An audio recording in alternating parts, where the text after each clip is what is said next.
Hello అండి, ఈరోజు మన కిచెన్లో నోట్లో వేస్తే కరిగిపోయేలా ఎంతో రుచిగా ఉండే పుట్నాల పప్పు, బెల్లం కజ్జికాయలు ఎలా చేసుకోవాలో మీకు చూపిస్తున్నాను రండి. ముందుగా ఒక గిన్నెని తీసుకుని ఇందులోకి 1 కప్పు మైదాను వేసుకున్నాను. ఇందులో కొంచెం సాల్ట్ వేసుకొని ఇందులోకి 1 స్పూన్ అంతా బొంబాయి రవ్వను వేసుకోండి. ఈ బొంబాయి రవ్వ వేసుకోవడం వల్ల బాగా క్రిస్పీగా వస్తాయి. ఇందులోకి కొంచెం నెయ్యిని యాడ్ చేసుకుంటాను. మీరు నెయ్యి స్కిప్ చేసే వాళ్ళైతే ఆయిల్ వేసుకొని ఇలా బాగా కలుపుకొని ఇందులో కొంచెంగా వాటర్ వేసుకుంటూ మన చపాతీ పిండి కన్నా కొంచెం గట్టిగా కలుపుకోండి. ఎందుకంటే ఇక్కడ మైదా వాడుతున్నాం కాబట్టి మైదా తొందరగా మెత్తబడుతుంది. మీరు కావాలంటే 1/2 కప్పు మైదా, 1/2 కప్పు గోధుమ పిండినైనా వాడచ్చు. ఇలా పిండిని బాగా మెత్తగా తీసుకొని కొంచెం చేతికి ఆయిల్ అప్లై చేసుకొని దీనికంతా బాగా ఆయిల్ పట్టేలా అన్ని మూత పెట్టుకొని ఒక 10 to 15 minutes పక్కన పెట్టుకోండి. మీకు ఇంకా ఏవైనా మంచి వంటకాలు కావాలంటే నాకు కామెంట్ సెక్షన్ లో కామెంట్ చేయండి. ఆ గిన్నెను పక్కన పెట్టుకొని మరొక మిక్సీ జార్ తీసుకొని ఇందులోకి 1 కప్పు పుట్నాల పప్పును వేసుకొని ఇందులోకి ఒక 4-5 ఏలకులు వేసుకోండి. ఇదంతా బాగా మిక్స్ చేయండి. చూసారా, ఇలా నేను చూపిస్తున్న విధంగా మెత్తగా గ్రైండ్ చేసుకోండి. ఒకవేళ మీకు మెత్తగా గ్రైండ్ కాకపోతే మనకి జల్లించే జల్లెడ ఉంటుంది కదా, దాంతో జల్లించి తీసుకోండి. ఇది ఒక బౌల్లోకి వేసుకొని ఒక 3/4 కప్పు దాకా బెల్లం వేసుకొని ఇందులోకి ఒక 1/2 కప్ అంతా కొబ్బరిని వేసుకొని ఇదంతా కూడా బాగా మిక్స్ చేసుకోండి. ఇక్కడ నేను తురిమిన బెల్లాన్ని తీసుకున్నాను కాబట్టి ఇలా వేసుకున్నాను. ఒకవేళ మీరు అలాగే వేసుకున్నట్లయితే మిక్సీలో పప్పులతో పాటు వేసుకొని మిక్స్ చేసుకోండి. ఇదంతా కూడా ఒకసారి బాగా కలుపుకోండి. మరొక పక్క పిండి కూడా బాగా నానిపోయింది. ఇది పిండిని ఇలా పక్కకు తీసుకొని ఇలా ట్రై మీద పెట్టుకుని ఇలా బాగా మెత్తగా మెదిపినట్లుగా అంటూ చిన్న బాల్స్ లాగా చేసుకోండి. మనకి పిండి ఎంత బాగా నానుతుందో అంత బాగా కజ్జికాయలు అనేవి వస్తాయండి. ఇలా ఒక్కొక్కటిగా తుంచుతో ఇలా చిన్న బాల్స్ లాగా చేసుకొని ఇలా పక్కన పెట్టుకోండి.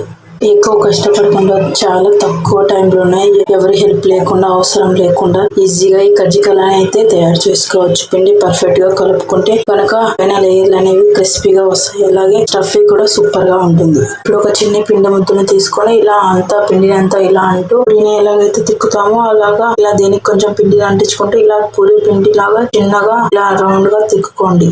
మనం పూరికి ఎలాగైతే తిక్కుతామో అలాగా తిక్కోండి. మరీ మందంగా కాకుండా మరీ పలుచగా కాకుండా మీడియం సైజులో ఇక్కడ నేను చూపిస్తున్న విధంగా ఇలాగా తిక్కుకోండి. ఇలాగే మరెన్నో వీడియోలు చేస్తాను. ఈ మన ఛానల్ని సబ్స్క్రైబ్ చేసుకోండి ఫ్రెండ్స్. మీకు ఎలాంటి వంటకాలు చేయాలో అనేది నాకు కామెంట్ సెక్షన్ లో కామెంట్ చేయండి. తప్పకుండా అలాంటి రెసిపీస్ మీకోసం నేను తయారు చేస్తాను. ఇలా పూరి సైజులో ఇలా తిక్కుకున్న పిండిని ఇలా అరచేతిలోకి వేసుకొని ఇందులోకి స్టఫీ అనేది ఇలా పెట్టుకోండి. ఇలాగ ఒక్కొక్క స్పూన్ తో ఇలా వేసుకుంటూ ఇలా చేత్తో ఇందులో కొంచెం వాటర్ తీసుకొని సైడ్ కంతా అప్లై చేసుకొని ఇక్కడ నేనైతే చేత్తో ఈజీగా చేసేస్తున్నాను. ఒకవేళ మీకు చేత్తో ఇలా చేయడానికి రాకపోతే ఇంకొక ప్రాసెస్ కూడా ఇందులో చూపిస్తాను, చూడండి. ఈ కజ్జికాయని లేయర్ అనేది తీసుకొని ఆ పక్క ఈ పక్క ఇలా అంటూ ఇలా చేశానండి. చూసారా ఎంత చక్కగా వచ్చిందో. దీన్ని బాగా గట్టిగా నొక్కుకోండి, లేదంటే ఆయిల్లో వేసేటప్పుడు ఊడిపోయే ఛాన్సెస్ ఉంటుంది. దీనికి మంచి డిజైన్ ఇవ్వడం కోసం ఇలా 1 స్పూన్ తీసుకొని ఇలాగ అంటూ ప్రెస్ చేశారంటే మంచి డిజైన్ బాగా వచ్చేస్తుంది. రెడీమేడ్ షాప్ లో దొరికే స్టైల్లో కూడా షేప్ వచ్చేస్తుందండి. కజ్జికాయలు చేసేటప్పుడు మాత్రం మీరు ఇలా చక్కగా కరెక్ట్ గా స్టీల్ చేసుకోవాలండి, లేకపోతే ఓపెన్ అయ్యే ఛాన్సెస్ ఉంటుంది. కనుక స్టఫ్ అనేది ఆయిల్ లోకి మొత్తం అంతా బయటకు వచ్చేస్తుంది, ఆయిల్ పాడైపోతుంది. మీకు అలా చేత్తో చేయడానికి రాకపోతే ఈ పూరిని మీరు కజ్జికాయలు ప్లేట్ ఉంటే కనుక ఇందులోకి పెట్టుకొని స్టఫ్ చేసుకోండి. లేకుంటే చాలా సింపుల్ ప్రాసెస్ ఇది. ఇలా పెట్టుకున్నదాన్ని 2 వైపులా ఇలా పొడిని అంతా ఇలాగ పెట్టుకొని స్పూన్ తో ఇలా వేసి ఇదంతా బాగా ఈవెన్ గా స్ప్రెడ్ చేయండి. ఇలాగ చేసిన తర్వాత ఇప్పుడు దీన్ని ఒక సైడ్ ఇలా పట్టుకొని ఇలా మూత గట్టిగా పట్టుకొని మిగిలిన ఎక్స్ట్రా పిండి అంతా ఇలాగ తీసేసేయండి. ఇప్పుడు మనకి కరెక్ట్ గా పర్ఫెక్ట్ షేప్ కజ్జికాయ షేప్ లో వచ్చేస్తుంది. ఇలా బాగా గట్టిగా నొక్కండి, లేదంటే ఊడిపోయే ఛాన్స్ ఉంటుంది. ఇలా నొక్కిన దాన్ని ఇలా పిండిని అంతా ఈవెన్ గా తీసుకోండి. చూడండి షేప్ కజ్జికాయ షేప్ ఎలా వచ్చేసిందో. రెడీమేడ్ షాప్ లో లాగా వచ్చేసింది కదా. ఇలాగైనా చేసుకోవచ్చు, లేదంటే నేను ఫస్ట్ చూపించిన విధంగా అయినా చూసుకోవచ్చు. ఇలా చూసారా, ఇలా అన్ని ప్రిపేర్ చేసుకున్న తర్వాత వీటన్నిటిని ఒక ప్లేట్ లోకి తీసుకొని చూసారా మనకి ఎంత బాగా వచ్చేసాయో. వీటన్నిటిని ఒక ప్లేట్ లోకి తీసుకొని ఇవన్నీ పక్కన పెట్టుకొని మరొక పక్క స్టవ్ ఆన్ చేసుకొని